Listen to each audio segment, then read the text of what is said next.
push new marketing promotions. We do new photo shoots. We have new calendars, new merchandise. I mean, it continues to build and build and build. Is that fair? Yeah, but just one question. Please. Regarding, let's say, Russia, or if you plan to do something in Mexico, the training would be at the U.S.? Both. So we train in the U.S. because we do it at one of our existing bars. So it's really important for your managers to be at a bar and see it. And as that training progresses, they actually start to do it. So they're behind the bar, they're managing, they're shadowing our current managers, some of our best managers, so that we end a shift and say, okay, what went well, what didn't, and they're seeing it live in real time. So that happens first, and then we come and we train your staff at your property as well. Yeah.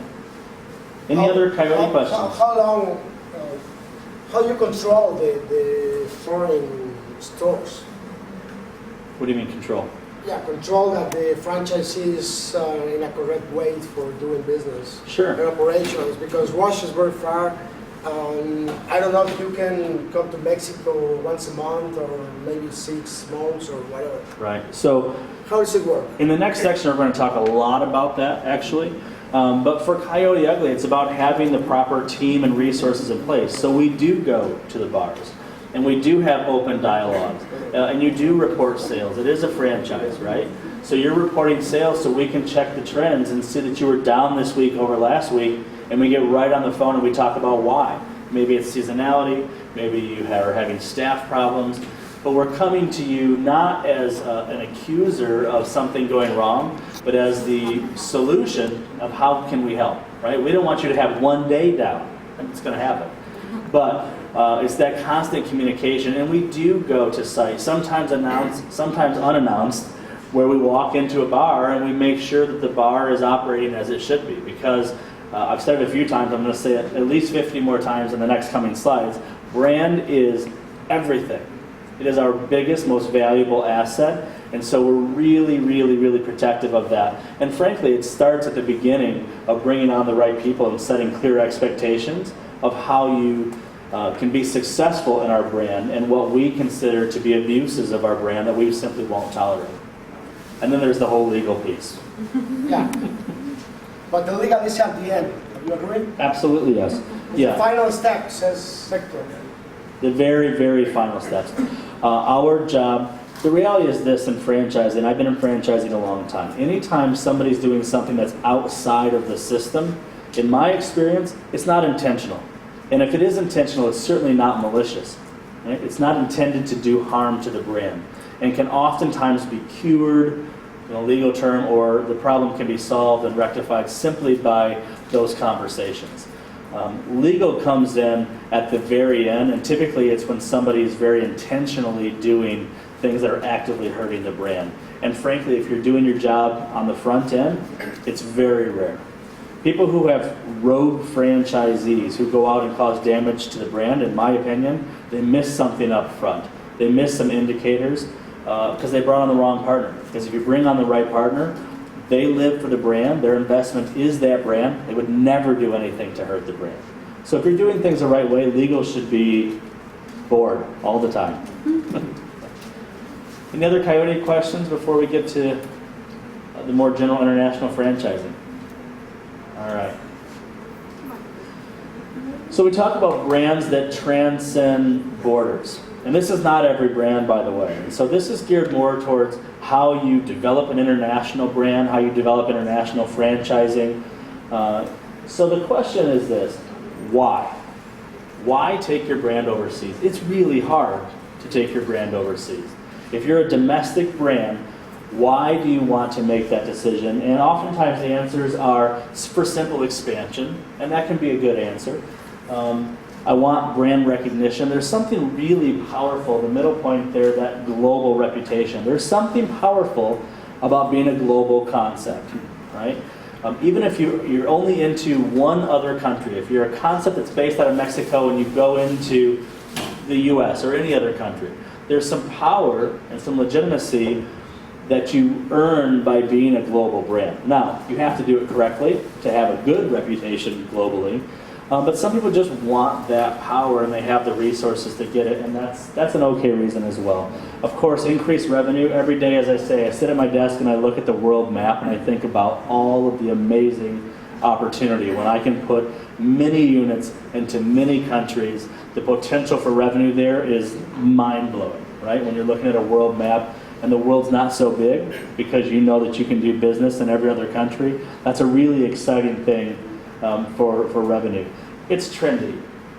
And this seems like kind of a silly reason, but being global now is really popular. It's what the cool kids are doing, right? And so every concept to compete wants to be part of this trend. They want to cross those borders, and they want to be the big global concept, and there's value in that, or if there's no value in it, at least it's definitely a motivator for some concepts. There is a lot of business out there, and frankly, the competition doing it, or the competition's about to do it, or the competition is poised to do it, that's a good reason as well. Because if you're last to the game, there's some real disadvantages there. So I have to do it to compete is a pretty legitimate reason as people are starting to think about expanding globally. And this last point here, we'll talk a little bit about concentric growth, growing from the center outwards, like this graphic here on the right-hand side. Concentric growth has a couple of different applications. One is very much product heavy. If you're a product heavy concept, because you have a proprietary, whatever that may be, whether it's a food or a drink or something that has to be transported, growing concentrically, starting at your home base, and your home base could be where you're located, or it could be where all of your distribution hubs are. Growing from there outwards is typically a really smart thing to do. Where we find franchising concepts get away from this is when they don't think about all of these pieces. And the whole presentation here from now on is going to be talking about thinking about all of the different potential risks and benefits. And being product central is one of those things that you really have to consider. I've seen several concepts who have decided to take the plunge and go international. They found a franchisee, or a franchisee found them. They stroked a really big check and they signed an agreement, and then they realized they couldn't get their proprietary product to that customer, right? So if you have a product, that's really, really something to think about, and has to be thought about years before you can think about crossing borders if you have something proprietary that you need to get distribution to. Also, from a resource standpoint, if you have a product or a service that is very dependent on the support from a franchisor, understanding, as Jorge asked the question earlier, are you really going to go to Russia every month? If the answer is no, I'm unwilling to do that, perhaps growing around your home base is important. And people forget about this because the world seems so small.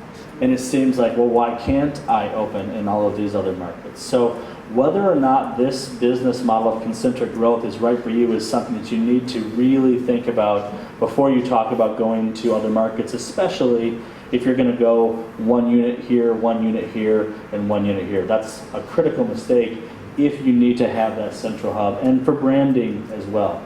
For me to do 17 Coyote Uglies in 17 different countries is just bad planning, because one location does not a brand make, right? And so even though Coyote Ugly is a big brand, having one location in an entire country is not good branding, right? So that's why we look for people who want to open either multiple partners or multiple people who want to open multiple locations to get that brand strength in a specific country. And it could be different regions. Yeah.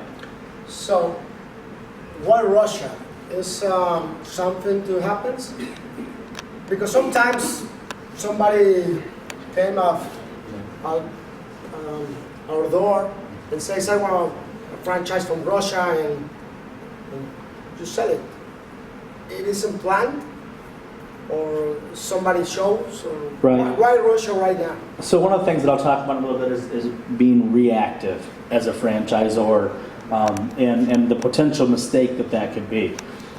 Frankly, it's exactly what happened in Russia, but they did a good job, and this is before my time, so I can't speak 100% to it. But what happened is Liliana wanted to grow international. The brand was certainly big enough to do so. And the group that approached her with a plan of doing multiple locations simultaneously and building the brand. So they weren't looking to do one location in Russia and then move out. They did 4 locations in Russia and 1 in Ukraine within a period of 2.5 years. So it was a brand splash with a group that had really great experience in the food and beverage sector. So they were a good partner, and in the end, it turned out to be good. And it was just before my time. Take the opportunities, right? Take the opportunity to an extent if it's the right partner. The problem that people in that reactive mode get into is it's not the right partner, but they have the right checkbook. Right? That's the big danger of being reactive when you're looking for international partners. Money is not everything. In fact, money is a small factor. You have to have money. That's the great equalizer. If you don't have money, you don't qualify. So for all the people that do have the money to invest, now we're on an equal playing field. Now it's about finding the right people. So that reactive is only works if you're finding the right partners. Does your brand translate? This is a really big one.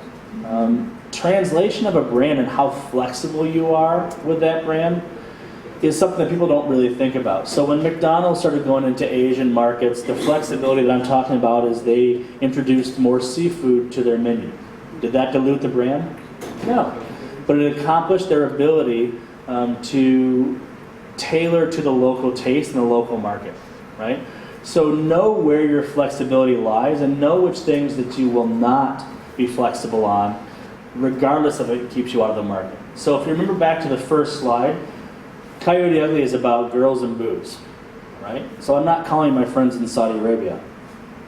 Just not, right? So when I say know that your market, know that your concept translates, whatever you're selling, the product or service, has to be desired in that market. I'm not going to get people in the Middle East to all of a sudden convert to a drinking culture, probably. Maybe, but not today. So I'm focusing on markets that already have the drinking culture, right? That already have that desire for entertainment. So this is a really important one because what you can do is you can find yourself in a position where you're having to compromise the values of your brand, and we never do that, right? So figure out what's important, what you can be flexible on and what you will not be flexible on. And that's really the best indicator on whether or not you should go into a specific market. And as we'll get to later, when you start marketing and spending lots of dollars to find these right partners, you have to make sure that you're targeting the right countries. And you can waste a ton of time and a ton of money putting ads out or marketing to markets that frankly won't accept your concept anyways. And there's a lot of concepts, really good concepts, big international concepts that have gone into the wrong market or at the wrong time or the wrong way. And it is a multi-million-dollar mistake. So understanding if the market wants your product or your service or your brand is really important. Do you have the team and resources and have you been thinking globally? Thinking globally happens way before you go globally, right? The company that is successful in doing this has been thinking about this for years. Does the brand translate? All the things that we'll talk about today. You don't just wake up one week and have a board meeting and go, all right, it's time to go into 7 different countries. Today's the day. It doesn't work that way. The world is as big or small as you make it. And if you're thinking globally and you're thinking about what that business looks like to duplicate into other markets, despite some of the challenges that we'll talk about here in a second, that's when you're ready. It's not an overnight decision. And having a team or resources, this is probably one of the biggest missteps for established brands who want to go international, is it's really expensive. And the worst thing that happens to companies that are undercapitalized and go international is that they're successful. Because now you've got franchisees in 1 or more countries that you have to support. That means you have to have teams. And those teams are flying internationally all the time and staying internationally all the time and fixing problems internationally all the time. So really doing some cost analysis of what it's going to cost you to be a global concept and making sure that you can afford it. Because frankly, most of the concepts who want to go global cannot afford to go global, either financially or with human capital, resources. The short-term versus long-term is something that we talked about earlier. This is kind of that reactive. I know a lot of concepts. One that came to Mexico, actually, where a Mexican investor came to them, said, I've got $2 million, I want to do something with it. And they said, ooh, pick me. But they were nowhere near ready. Nowhere near ready. So they got down the line, they asked for a deposit, a non-refundable deposit, and then they got all of their legal work together and they signed a contract, and he opened up as a master franchisee, and it was a massive failure because they couldn't get their product down here, they didn't support, they had nobody who understood the culture or language. It was a massive, massive failure and ended up in litigation because they made promises that they very clearly could not deliver on. So the short-term game doesn't work, almost ever. I'm sure there's an exception to that rule, but almost ever. It's all about long-term strategy, the marathon and not the sprint. And so that's really, as people begin to venture internationally, that short-term game is so appealing. When somebody comes and they're willing to write you a really large check, probably the largest check you've ever been written as a company, it's so hard to say, we're not ready. But if it's the right candidate, they'll wait till you're ready. And if not, you'll find somebody else. So short term is really not the name of the game when you are choosing to expand internationally.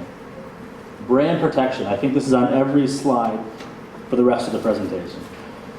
This is everything. I cannot say this enough. This is everything. Your brand is who you are and what you do and what you're selling.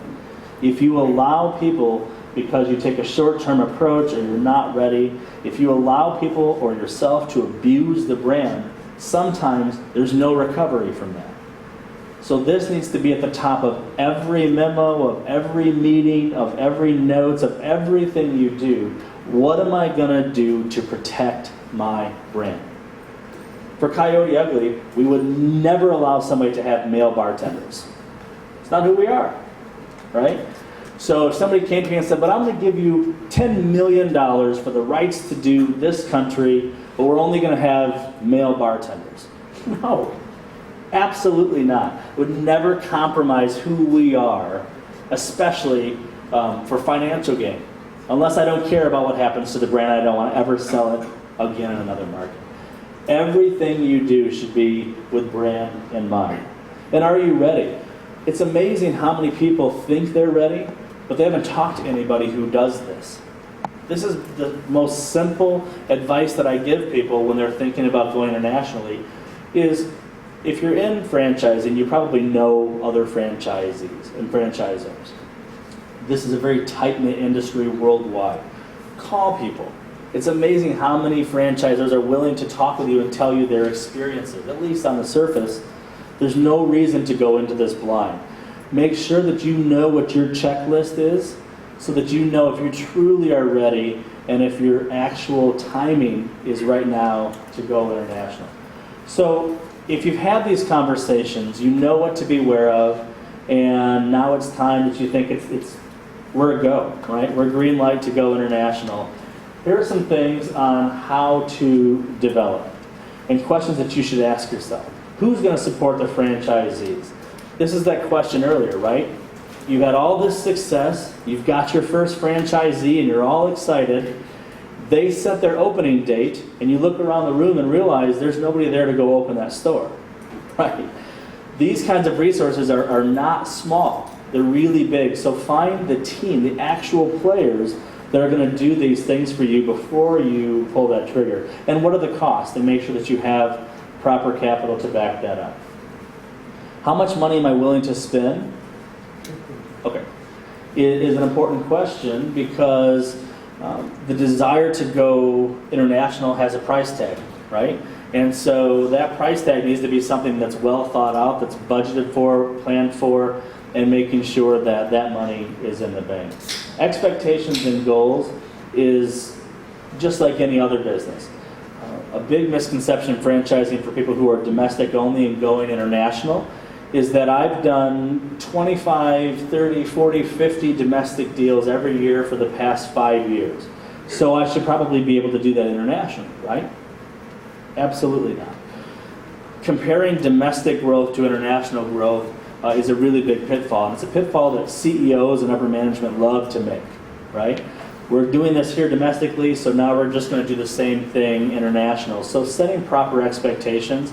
Maybe the expectation is we're going to write the program and have our first one franchisee international in the first 12 to 18 months. That's a pretty good goal. Right? Being conservative will allow you to not make those missteps of being short-term thinking. How am I going to protect my brand? Again, what are the things that are going to be in place? And really, from a legal standpoint, you need to have things in place, but also from a resource standpoint. The mystery shops, sending people out, visiting locations, having those open lines of communications. What are you going to do to protect your brand? And this is a really big one that I ran into at Coyote Ugly. So the Coyote Ugly team, they're industry giants. They know everything about how to run a successful bar. They know everything about how to be good marketing people in this industry. They knew everything. That does nothing for a franchisee if it's all up here. So I spent months taking what was up here and putting it into a manual. And this is an important piece too, especially if you're one of the owners or founders or one of the founding people. It gets so ingrained in who you are every day that you don't realize how hard it is to take it out of here and put it into a deliverable package for a franchisee, for a manual on how to be successful. This doesn't happen in a brainstorming session or a meeting one night. This is a long, lengthy process that you really need to think through. People do this, outside companies do this for livings as well. So sometimes it's best to step back and let professionals do it, because transcribing what you have up here in a way that's understandable to people who haven't been doing this their whole life is a really large project. And so that's something to think about as well. How can I get everything I know into that? We talked about understanding who you're looking for. And then finally, what is it going to do to my current business? Because the quick answer for how am I going to support my international franchisees is I'll just use my domestic team. What happens to your domestic franchisees? This is a way to really quickly overextend and lose staff and have a tremendous negative impact on your current domestic business. So understand exactly what resources you have, where you can allocate things to your new project, the international team, and be ready to hire. Be ready to hire people who know how to do international business. That's really important. So if you've thought through all of these things, now you've decided you're ready, you know all of the hurdles, what are the things that I need to do? This list is probably actually 500 things, but here's the simple version. The first one is to protect yourself. Right before the Coyote Ugly movie came out, we had, for months and unbelievable amounts of money, our trademark attorneys going to every country and making sure that we were protected. And they continue to do that. We spend an enormous amount of money still every year making sure that our trademark is protected and that all of our rights in certain countries that we may want to go to is protected. So this is really important so that somebody else doesn't take your concept and do whatever they want with it and your hands are tied. Making sure that you're protected. Understanding what the program looks like. So what are you going to sell? You need to know what the program is, to your point earlier. What is the program? What am I offering? What am I not offering? Right? What am I going to say to somebody when they say, what do I get if I invest with you?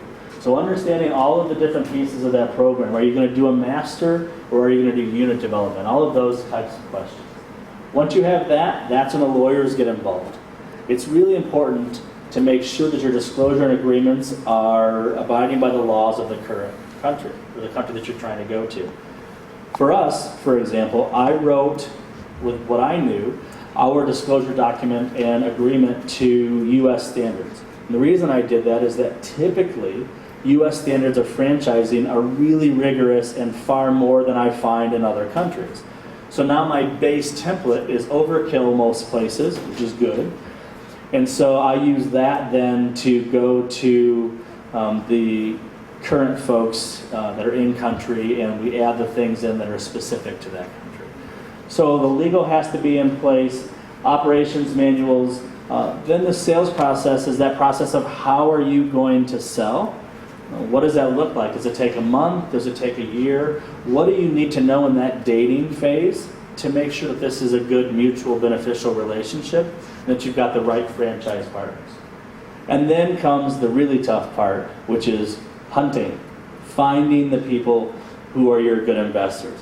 And so you do things like come to Tijuana and speak at seminars and meet people, and go to websites and do marketing in magazines and do trade shows and develop great relationships with consultants and brokers. This is something that if you don't know how to do in-house, again, there are lots of people who do this for you, because finding the right partner is really, really key. So our time is getting short. Metrics we're gonna skip over a little bit in the sake of time, but really the metrics is about making sure that you know your numbers corporately well enough to be able to communicate to franchisees and set proper expectations. The success of your business in your country that you've been doing for 25 years is not necessarily the success that somebody else just coming into this business is going to enjoy in a specific market. So understanding what those differences are and being able to not panic when your franchisee doesn't do the numbers that you've been doing for 20 years, but understanding then how to put them on a path to get up to those levels. And this talks about things like royalties and that, as well as a franchisor being able to set those minimums so that you as a franchisor are taken care of, as well as making sure that your franchisees are on a path to success. Have we talked about brand protection? A little bit. So for us, it's really about understanding what elements of the brand you want to protect. There are probably elements of your brand that you don't really care about. And if somebody says, here in this country, we need to do this to be successful, you would go, okay. When McDonald's decided they were going to add more seafood to their menu in Japan, when they went into the Japanese market, fine, right? So there are things about your brand that you are willing to do to adapt to local cultures, and there are things that you're not. So for us at Coyote Ugly, we have a whole style guide, for example. So we'll provide you exactly what fonts to use. We provide a list of exactly what Coyote should look like and act like and be like, both at your bars and in marketing material. We'll provide the marketing material. So for us, the brand is really what we have.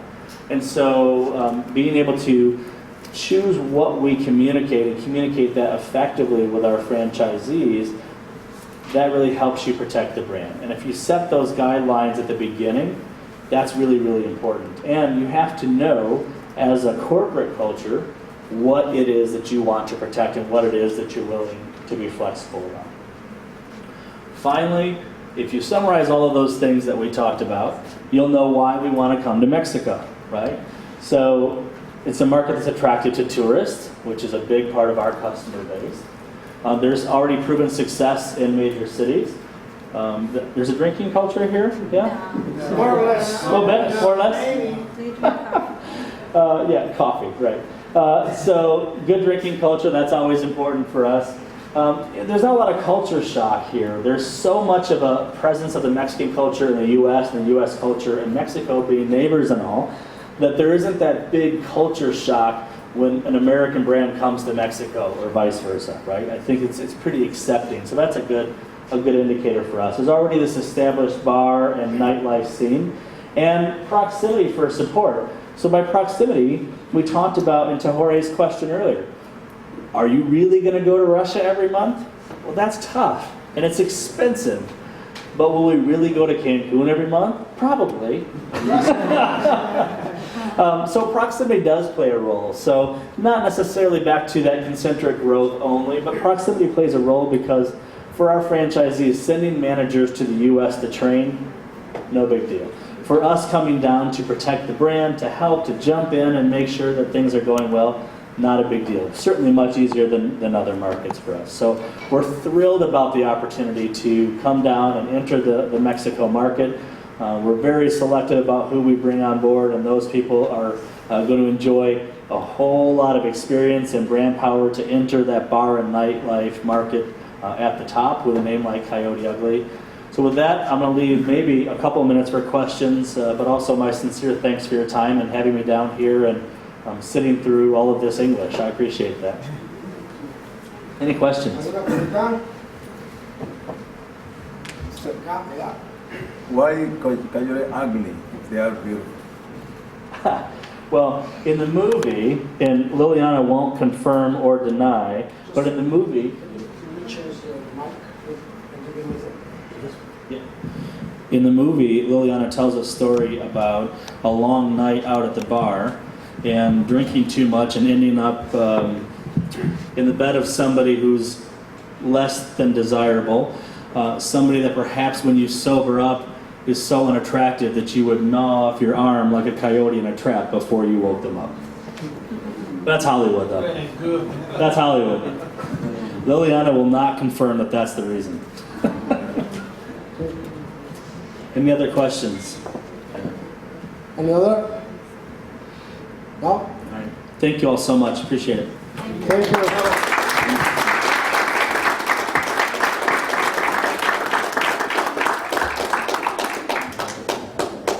Justin, thank you very much.